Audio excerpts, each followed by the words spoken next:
on a project by project basis where someone was like, hey, I don't have these assets or I don't have this documentation that I need to like kick off this project. We're like, oh, dang, we'll have to follow up with the client to get this, or sorry, let me pull this together.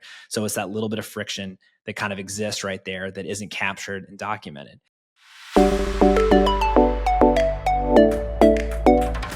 Welcome to Agents of Change, a podcast about the future of B2B marketing, featuring insights from executives at top agencies. I'm Danielle O'Neil with Leadtail. Let's hop on in. Hey, Mac, I'm so glad to have you with us today. Excited to chat through everything at Dash and all of the learning experiences that you've had. I know in our original discussion that you and I had, you'd mentioned a lot of interesting things specifically around HR when we're thinking of agency life, small agencies, and maybe taking a couple steps that you hadn't considered at first. So I'm excited for our audiences to learn from your lessons and really what they can think about from an agency owner's perspective. Oh yeah, 100%. It's one of those things that I don't think a lot of marketers, creatives think about when they're starting their own shop is like, oh, I want to get into this because of HR. And nor would I say I'm an HR expert or have a background in it, but having traversed it over the last 9 years and change, you start to learn a few things along the way. And there's definitely some things to learn and definitely some things I think most studio owners and agency owners could watch out for. So yeah, excited to get into it today. Awesome. So let's kind of just dig right in then. Um, as you mentioned, being a smaller agency and really growing, and it sounds like you guys have had fantastic growth, and we'll kind of touch on that a little bit here. You had mentioned about not prioritizing HR. And as you mentioned, for creative types, our first thought is not really specifically HR. That's not where we're initially going to be driven to go. And I know that you'd mentioned that it kind of hit you at a point that like maybe we need to do this at Dash and we need to invest in these systems. When did that hit you and what did that look like for you? Yeah, absolutely. In fact, maybe a good place to start is I think a little bit of background and kind of what led up to that moment and when I realized that HR was going to be an important piece and something we had to put focus on. I think that'll give us some context for, what the systems and stuff we put in place, but a little background on myself. So I graduated college design at NC State University back in 2011. Sometimes I still feel like college was the other day, but I recognize it's been a little bit at this point. But one of the things I just love about design is problem solve. And so when I got my first job into the agency space as a junior animator, one of the things that I was really taken back by was just how welcoming everyone was. There was definitely this sense of community at the first agency job I had, where folks who had been in the space for a long period of time really reached out. They tried to help me. They were teaching me new things and new approaches and techniques. And it was something that I was craving and loving. And I just really, it wasn't lost on me, the value and importance of community. That was a really big piece and kind of canon event for me in the early days. So moving forward at this agency, I work up from junior to mid-level to senior, starting to work with teams and eventually starting to lead teams. And one of the things that I recognized about this agency is while we were making great work, it had the classic underlinings of a nefarious agency, which we've all heard the stories of, young talent, working them to their core. Here's some free pizza and free beer, put in the work, time, and effort. And it really ate away at me. And I also know some of the folks there as well, to the point where I was really navigating burnout and trying to figure out how to move forward in this space. Luckily, I had a great friend who worked there as well, was in the animation world, and the two of us got to chatting. And that's really where the idea came for starting our own agency. And so 2 employees turned into 4 to 6 to 8, and eventually got our way up to 12. And so getting back to your question and kind of establishing that value of community and the importance of the people around me and why I wanted to highlight that is because I never thought that HR would be such a paramount piece or a necessity for a smaller team. I was like, look, we're going into this with the right mindset. We're going into this valuing our staff, being empathetic. Why, HR is for companies who are not paying attention to that, right? Who are out there solving problems. But what we started to realize is that with scale and as you start to get bigger, you're naturally going to have delineations and different roles. Not everyone's on the same plane anymore. You have to think about growth paths for your staff and individuals. And the reality is we didn't think about that. And so in 2021, we kind of had our first taste of what that looks like if you don't prioritize an HR component to your agency. And we were midway through the year having an amazing year. Like we were just bringing in work after work, top tier projects. We even throw an animation and motion design festival called the Dash Bash. This was the inaugural year that we threw it. So things were riding high. We were working really hard, but everything felt really good. That is until I saw this calendar meeting appear for a Monday morning. It was an all hands meeting that was put on by my staff. So immediately was worried, reached out to my business partner. I was like, do you know anything about this? He's like, no, I was hoping you did. So we're already going into Monday being like, this can't be good. And essentially, what we'd walked into was a very upset and discontent staff. They had shared their salaries with one another. They had talked about the lack of systems that were in place. They talked about how they felt overworked and burned out. Some of the things that I had tried to leave from my previous agency, I was now hearing that from my team. And as a real empathetic leader, someone that I think is really empathetic myself, I took it really personally. It was incredibly hard to hear. And what I was thankful for is that staff could have just left. I mean, at a bad job, people just leave and say, hey, thanks, but no thanks. But the fact that they brought it to our attention, brought up some of these pitfalls that we were running into, and really asked us how we were going to fix it, really gave us an opportunity for change. And so it was that year that we said, look, this isn't going to happen overnight, but over the course of the next year, 2 years, or however long it's going to take, we're going to put a real emphasis on a people first approach and really trying to make sure that we have systems in place and making sure we have documentation in place so that not only can you come here and work for a good 9 to 5, but you also can have a career here and grow into the role that you want to be in. And so that's when I began educating myself on the different tools, techniques, approaches, documentation we needed to do from a creative perspective that really started to put us into a place where now I would argue we have some of the best culture we've ever had at the studio that only happens because we started a place and had to fix it. Yeah, and I like that. And one thing that kind of comes to mind as we're thinking through this, just the feeling of being blindsided when you and your co-founder see this meeting and it's, oh crap, okay, what's happening? How come neither of us know about this? What's going on? But in hindsight, were there any cues? Were there any clues to any of this that you're putting into place now? Like, okay, we have a team in place, we're producing for the client, we're getting it all done, but maybe we missed all of these conversations happening over here. Did you Yeah, think 100%.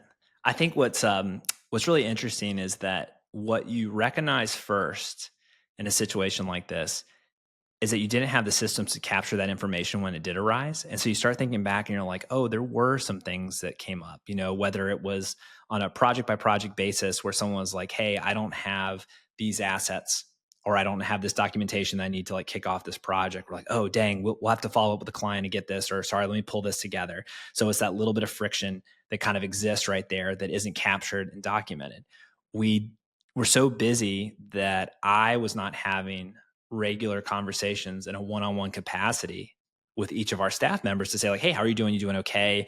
It was one of those things where, hey, let's kick our one-on-one down next month. We're just really busy right now. So again, the prioritization of having those conversations and even bringing into the fold to think about, it was sort of this mentality of like, we're young, we're scrappy, we're all working really hard, we're all working together, we're all in this together. When the reality is, with some adjustments, it didn't need to feel that scrappy. You don't need to feel necessarily like this entry level startup. You can have foundations and approaches that can set you up for success. And so a lot of the learning lessons that came initially was, how do we capture this information? How do we capture if someone is unhappy or a little bit discontent? What can we do to mitigate that? How do you get ahead of something before it becomes an issue, so that again, that everyone is just open and transparent about kind of where their feelings are at the moment. Yeah, yeah. Well, and I think that kind of leads to our next point too is, you know, once you've realized that, okay, the staff really is not happy and there's a lot of things that we're not taking into account and a lot of areas that perhaps we're missing, we have to think about as leaders that transparency and really building that trust in the organization. So how did you guys approach the staff? I know you'd mentioned like, hey, we made the promise of this is going to be different. You just have to stick with us and we'll get there. But how did you approach differently? Did you think of your one-on-ones differently? Did you start to prioritize them, prioritize a different type of communication? What did that look like for you? Oh, yeah, it's such a great question because I feel like anytime that you feel accosted or like you feel like you're kind of being pushed up against the wall, the natural lens is like defense, and what we really had to do is say, okay, where can we make this better? What can we be doing better? And so it really started with looking at like all the facets of our production and our capabilities and where the pain points could be potentially coming in. So initially it's just trying to be a sponge and taking that information. There was the initial meeting where folks were unhappy, but then there was follow-ups and one-on-ones with everyone to kind of go through the details on like where they feel like they're seeing the pain points and where some of the problems are. So it's just this big list of documentation. And then it's asking yourself, okay, where can we get immediate wins? Where are things that don't take as long to fix? We could easily start scheduling one-on-ones with everybody so that it's a constant monthly occurrence, right? So that was something we did. One of the things that really came up right away was how do we capture this information if someone's in a bad place? We use a platform called 15Five, not sponsored by them, but I love them. And so shout out to their platform for really helping us out with this. But 15Five does something that I really like, which is applying data and metrics to HR, which can feel a bit subjective and not objective at times. So one of the things is that it allows staff members to submit a score for how they're feeling for the week, 1 through 5. 5 being like, hey, I feel amazing. This has been an awesome week. Felt super productive. Life's going great. One is like, this was a terrible week. I'm just having a really awful time. And it doesn't really matter whether it's personal reasons that's going on or work reasons, but it's important to know that there's an individual on your team who's not having a good week with a score of a 1. And so this gave us two pieces of data right away. One is as an aggregate, I could tell collectively how the staff was doing. So if it's a higher number, we're in a good place. I know that things are going well. If it was lower, it might indicate that there's burnout, or maybe we need a personal project or something exciting to come up. Maybe it means we need a mental health day or some time off. So it gave me the data to kind of play with. And then on the individual level, it really highlighted our ability to see and get ahead if someone's not in a good place. So, we've all had our bad weeks. You might just have something going on in your personal life, whatever it is. But if for sequential weeks you're seeing a really low score when all your peers are having higher scores, it raises a flag for me as a boss to say like, hey, how are things going? Are you okay? I've noticed the score has been a little bit low, and it opens the door to that conversation. So getting the data to kind of build off of was an immediate piece. It also allowed us to get into a bit more nuanced questions. We could start asking with regularity, do you feel creatively fulfilled on projects? Do you feel like your workload was organized and you had a good kickoff? Because those were a couple of things that people were flagging and saying like, hey, it feels like not every project we're taking on is fulfilling. And maybe this isn't the type of work we need to be doing as a studio. And then there was also like how disorganized some of the projects were and what could we be doing to make it more organized. So having that data kind of grounded us. Another big piece of it is there were salary discrepancies, and people are smart. They get it. They understand there's salary discrepancies in the workforce. But what isn't fair is when there's no delineation as to why. What does it mean to be at this level versus this level? What do I need to be doing more from here to get to here?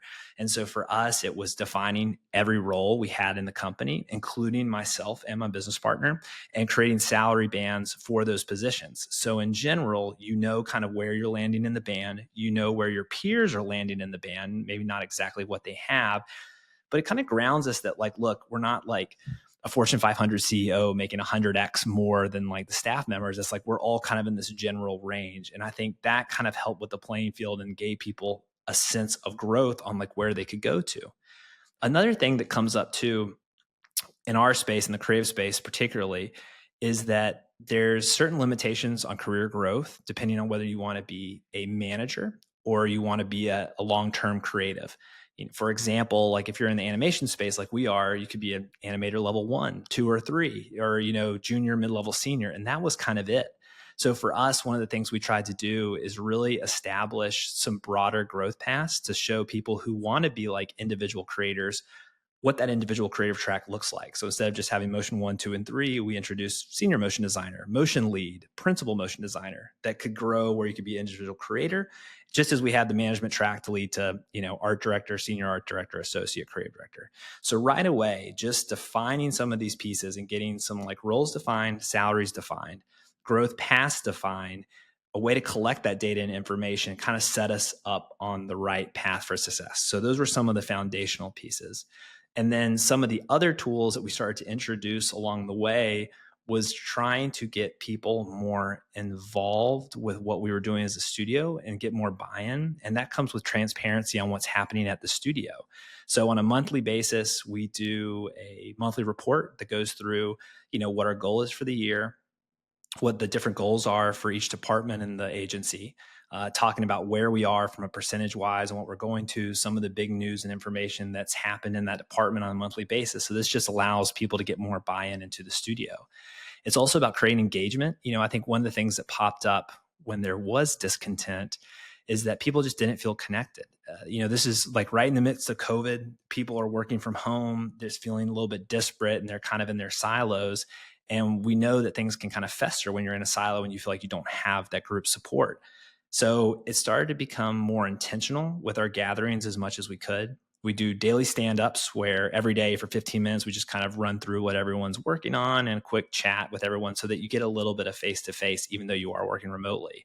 We started doing Monday recaps where people can share a picture that they did over the weekend, something fun. So if they have something to share, they don't feel forced to share it. It's their autonomy whether they want to, but we can talk about it. We do Tuesday inspirations where people will rotate every Tuesday. Different person tells about something they're really inspired by. One of our art directors, John McGowan, has a new little one and has been reading children's books a lot more. And what he was talking about the other day was how these children's book illustrations really inspire him. So he gave a little presentation on it. So again, it's a way to connect with your peers. Wednesdays, we do recaps to show off the different projects that we've been working on. And then on Fridays, we try to do rotating learning lessons where we bring in outside talent to kind of talk to our staff about something new and unique that they could learn from. And so again, each one of these individual pieces we put in there doesn't fix the problem, but what it does collectively is start to make this web of support so that you have all these different touch points and this kind of communal push that really makes us a stronger culture. So how was that received? I mean, because there's a lot of, we've all seen it. It's memes on LinkedIn, like, our weekly calls, hurrah, hurrah, and, yay, we've got free pizza, but it still sucks. So, how was that received? Did it actually do anything to help with the culture, or did it kind of take it to the other side? I will admit that the first couple of months that we had like the data piece of it instituted, it was like the lowest the data had ever been. People were naturally burned off. Burned out. They're in a bad place, right? But what it did allow is for us to slowly start to track and see like where improvements are. There was change. Not everyone who's here today lasted from that time in 2021. I mean, we've had some turnover at Dash, but I think what it did do was slowly and surely improve. Culture isn't something that can just be fixed overnight. It's not something that can be established overnight. So a lot of it is building trust and follow through. So for anyone that's listening to this that may be navigating any internal HR conflicts or issues, it's a reminder that you just have to put in the work each and every day, and a little by little it's going to improve. And so to your point, Danielle, it's right off the bat, there was still a little bit of friction. There was uncertainty about like, is this us just posturing, saying the right things? But I think that's where it comes into accountability and just making sure that you're putting in different pieces every day and building on it. And one of the things that we're proud of is those pieces that I mentioned were sort of the fundamental elements that we started with. But since then, we've subtracted various elements that became almost too redundant, that weren't really happening. And we've also added new systems and new processes in place that really strengthened it and made it better. I think the key is to make sure that it's a two-way conversation and that you're having those monthly one-on-ones, you're having those company-wide meetings, and you're just having those conversations and being open that maybe your idea isn't the best idea, and that taking in with seriousness what everyone else is suggesting. That's a big key as well. People just want to feel like they're being heard and that there's change happening after they're voicing their opinions. I like that a lot. And so, from what it sounds like, and we've all done agency life. I think anybody watching this is an agency life. I've been in agency life most of my career. And we know there's a lot of upside to agency life, and then there's also a lot of downside to it. The hardest part is that people piece, especially when you've got a fully remote environment, and how do you connect your teams and what do you do with it? So for all the other agency owners, leaders within agency out there, it sounds like one of the things you would say is invest in HR and then also invest in those tools. What are a couple other things that you would tell them as they're thinking about how to approach this with their own staff and their own teams? I think there's a misconception about HR and community investment that it doesn't lead to the bottom line. That people from a business org are saying, like, oh, yeah, that's great, Mac. This all sounds nice, but it also sounds fluffy. Like, we've got to hit business goals, we've got to raise our revenue, and all those pieces that make agencies successful. So, earlier this year, I actually did a presentation at Off Fest in Barcelona, OFFF. For anyone listening, look it up. It's a really amazing international creative event. And so the presentation I gave was on the value of community because I was genuinely curious, what are the business ramifications of investing not only in your internal team to do these various HR pieces, but also making your whole industry collectively stronger from things like internships, mentorships, or even throwing a conference like we do called the Dash Bash. And what I found, and this probably won't surprise a lot of people, is that of all the work that we've ever done over the last 9 years and change, 84% of those projects have come from someone we know or someone who referred us, right? 84%. If you look at our top 10 clients we've ever worked with and the biggest spend that they've ever given, the number one client came to us because someone attended our event and couldn't handle the workload that was being asked of them as an individual contractor. When the client asked, who would you recommend? They said, you should go work with Dash. They're an amazing studio. They do all this community stuff. They're great to work with. Our second biggest client we've ever had is a direct result of a competitor of ours who said, you know what, this isn't quite the right fit for us. You should go talk to Mac and his team. The folks are there at Dash do amazing work. And then the third biggest are people that I actually used to work with at a former agency of mine that have now gone on to leadership positions at this company they know they trust us, they know we're good people, they know we're putting things out there to support others, and they want to give that support back to us. And so what it validated for me is that when you take care of people and it's authentic and you're doing it just because you're a good human and you care, that it's naturally going to pay back tenfold. I mean, anyone in the agency space knows that relationships are everything. So if you treat the people internally well, you treat the vendors you work with well, you treat your clients well, you treat the industry as a whole, even your competitors well, that they're all going to support you and they're all going to want you to succeed. Yep. Yep. Absolutely. I mean, that's one of our big things is we have our Leadtail community. Shout out to all of our community members. We appreciate you. We love you.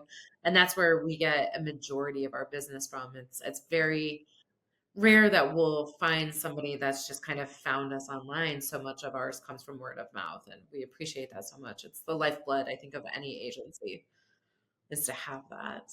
Well, before we wrap up today, Mac, is there anything that you guys are working on at Dash that you're excited about or something you're doing for a client that you want to shout out? Yeah, honestly, I think going back to some of the things we just alluded to and the value of people and the value of community, back when we were still pretty young as a studio, our 5 year anniversary, we decided to throw a party that ended up evolving into a conference and is now something we put on biennially. And our third iteration of the Dash Bash is happening in Raleigh, North Carolina in summer of 2025, June 11th through 13th. And it's an inclusive motion design event, motion design being an umbrella term for anyone who's kind of in the animation, video production space, even marketing and agency world. But what I love about our event and what I really do think is special is that it is so devoted to creating space and opportunity to have really great, honest, and open conversations. Even the speakers that we bring to the table, it's not just, hey, look how great this work is. It's a story about how they're an immigrant into the United States and how they've made their way. It's a story about inclusive design and ways that you can be designing characters that are more representative of the broader populace you're trying to target. It's about failure and people who shut down their studios, even though folks said don't do it, that they wanted to be happier and move on with their life. So it's a lot of these conversations that I think not only are just great to see this amazing work, but also key takeaways for the audience. So anyone listening, check out www.bash.net for more details because we'd love to hang out with you in summer next year. I love it. That sounds like so much fun. Well, thank you for sharing, Mac. We appreciate it. A lot of great nuggets here as agency owners think about kind of how to forge that path forward in the new year coming up here. So thank you, Mac. We appreciate it. And we will chat with you soon. Sounds great. Thanks so much for having me, Danielle.